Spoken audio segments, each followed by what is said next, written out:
Magandang araw mga kababayan. Komentaryo lang po natin itong babala ni BP Sara. Kasi sinabi niya rito, kailangan natin magmatiyag kasi baka wala nang mangyayaring eleksyon sa 2028 at baka wala na tayong bayan, mga kababayan. Pakinggan lang po natin ito. BP Inday, on behalf of the Filipino all over the world, asahan niyo pong suporta namin sa 2028. Duterte!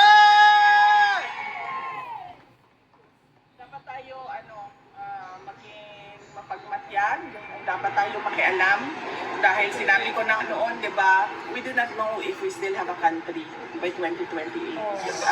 And at the rate that this dictatorship is going, we do not even know if there will be elections on 2028. Just keep praying, ma'am. Kaya, yes ma'am, unang una, dasal. Tapos pangalawa, kailangan talaga tayo makilahok, makialam, umuna sa ginagawa ng administrasyon. Maraming salamat. Question ka? Ma'am, question po. Last year sana po ni PBBM, nabanggit po niya yung mahiya naman kanya. And then according to him, ma'am, he's the one na na-expose about sa corruption, especially po sa flood control scheme. And then sabi po niya, wala daw pong administrasyon kung mga nakaraan, ang may nagawa tungkol dito. Siya lang daw po ang may mga napakulong and then may na-prose na asset. Wala naman siya napakulong sa flood control scandal eh.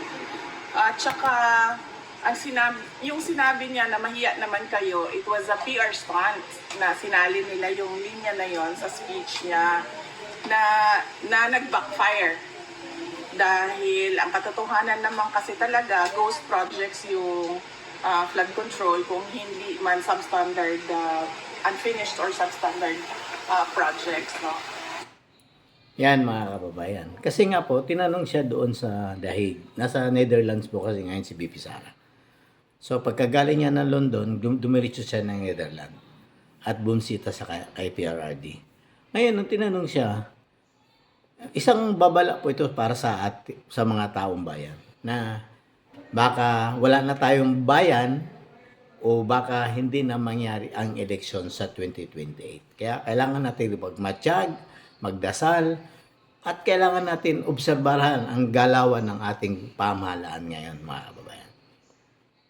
Kasi nga po, talagang totoo naman po yung sinasabi niya rito na wala naman po talaga napakulong si BBM na tungkol sa flood control. Kasi nga po, ghost yung flood control at substandard. Kasi kung talagang matitibay ang mga flood control na tinatayo nila, hindi naman dapat tayo magkakaganito, magkakabaha, mga kababayan. Kung matibay ha, bakit naman yung proyekto sa Marikina, Japan ang kausap, walang nakialam na congressman, na politiko, bakit maayos ang pagkagawa, mga kababayan? Di ba naiibsan ngayon ang pagbaha sa Marikina? Samantala, yan lagi ang unang, hindi lagi napapansin yan. Yan ang Marikina na yan, diyan nagkaroon ng idea ang mga congressman na itong pagkakapirahan, mga kababayan. Dahil sa flood control na yan. Ginawa po nilang katasan ang flood control. Kasi nga po, alam natin na taon-taon pumapasok ang bagyo sa atin. At taon-taon kailangan ng budget ng pagbaha. Di ba po? Ginawa nilang katasan ang flood control dahil lang sa kanilang kasakiman sa pera ng bayan, mga kababayan. Yan po yun yung isang hudyat sa kanila na pagkakakitaan ng flood control. Nung unang lumabas yung Undoy, mga kababayan. Di ba nakita niyo naman po yung Undoy? Di ba po?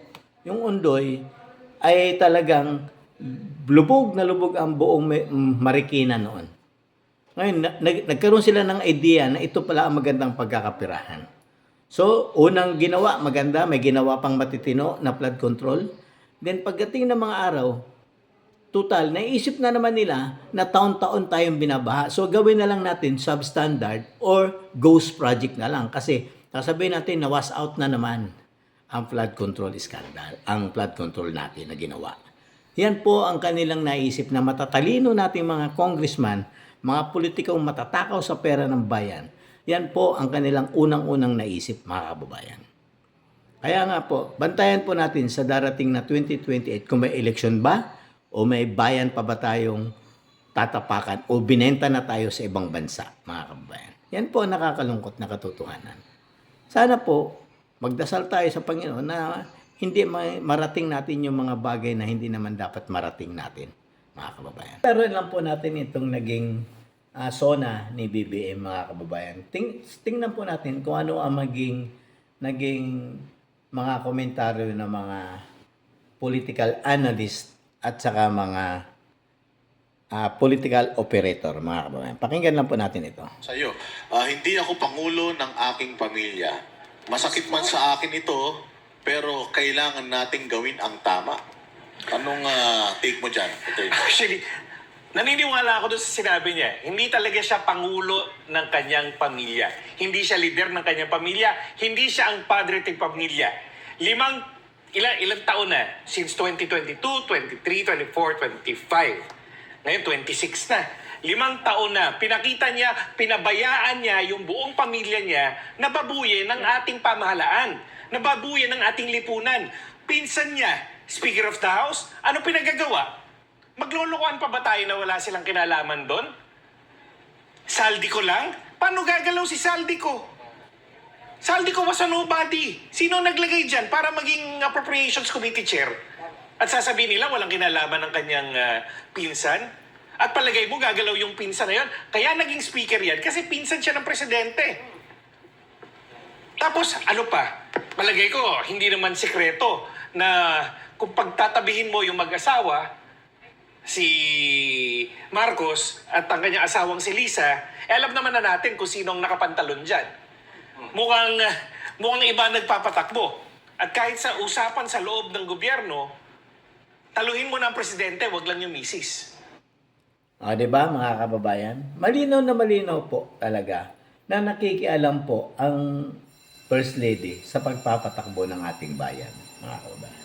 At parang inamin na rin po ng ating kagalang-galang na presidente na hindi siya pangulo ng kanyang pamilya. Ibig sabihin, sino ang pangulo? Di lumalabas po talaga na si Lisa Marcos, siya ay sunod-sunuran lang kay Lisa Marcos, mga kababayan.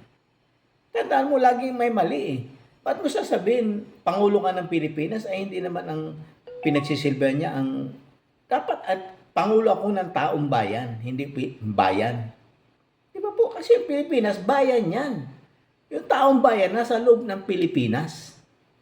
Di ba po? Sa akin pagkakaintindi, ganun po ang pagkakaintindi ko eh. Dapat sinabi niya rito, hindi po, pangulo po ako ng taong bayan. Kasi yung bayan, Pilipinas po yun. Yung nandun sa loob ng Pilipinas, yung taong bayan, mga kababayan. Kaya tama yung analysis dito ng isang political analyst na ang nagpapatakbo po ng gobyerno natin ay walang iba kung hindi si Lisa Marcos. Puppet lang po siya ni Lisa Marcos, mga kababayan. Yun po ang nakakalungkot na katotohanan. Kasi nga po, yun ang sa kanyang bibig mismo nang galing. Ikaw pa rin pamilya ka, sasabihin mo sa buong bayan na hindi ikaw pangulo ng pamilya mo? Ay sino? Sino nakapantalon sa kanila? Di ba po? Yun na nakakalungkot, mga kababayan. Pinagluloko po tayo. Patuloy lang natin ito, mga kababayan.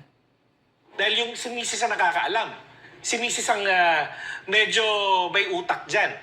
Siya ang nagpapatakbo at kung siya ang utak dyan, ibig sabihin, alam niya rin lahat ng nangyayari na yan. Kaya nga parang may away pa yung magpinsan eh. Ang mag-aaway, hindi yung hindi pala. Parang may away, hindi yung magpinsan, kunit yung asawa at yung pinsan. Anong pinagawayan nila? Sino yung mas mangungurakot sa atin? Sino yung mas mas makikinabang? Mukhang yun ang pinag-awayan nila. Kaya totoo yung sinasabi niya na hindi siya ang pangulo ng kanyang pamilya. Dahil wala siyang lideratong pinakita, pinabayaan niya na mag-rampage yung kanyang pamilya. Yan po, tama po talaga. Kasi nga po, hindi po talaga siya, may weak leader po talaga ito, mga kabayan. Tama po talaga yung sinasabi ni PRRD na mayroon tayong tumatakbo na presidente na adik at nung tinanong siya, mayroon tayong Marcos, weak leader yan. O, di ba? Yun ang totoo na patunayan lahat natin na lahat ng sinabi ni PRRD ay totoo. Dahil inamin niya na mismo na hindi siya pangulo ng kanyang pamilya. Ay sino? Di ba po? Bobo na lang talaga po ang magsasabi na hindi Kasi padre de pamilya ka, lalaki ka eh, mga kababayan. Inamin mismo sa publiko na ganun, na hindi ka pangulo ng pamilya mo. Hindi ka pangulo ng kaibigan mo. Sino ang pangulo nila? Si Lisa Marcos ba? Mr. President? Yun po nakakalungkot mga kababayan. Pinagloloko po tayo talaga mga kababayan. Nakakalungkot man pong isipin. Ginagawa tayo lahat na kulangot ang mga utak mga kababayan. Huwag ko tayo maniwala sa mga bagay na kasi sa totoo lang, saan ka makakita? Presidente ka. Sasabihin mo sa publiko na hindi ka pangulo ng pamilya mo. Nakakaya po yun. Sino nakapantalon sa kanila, mga kababayan? Di ba po? Nakakalungkot po mga kababayan. Sobrang po, talagang hindi na po dapat mangyari ito sa bayan natin. Di ba po? Hanggang dito na lang po. Palambing po ng like, share, and subscribe. God save the Philippines.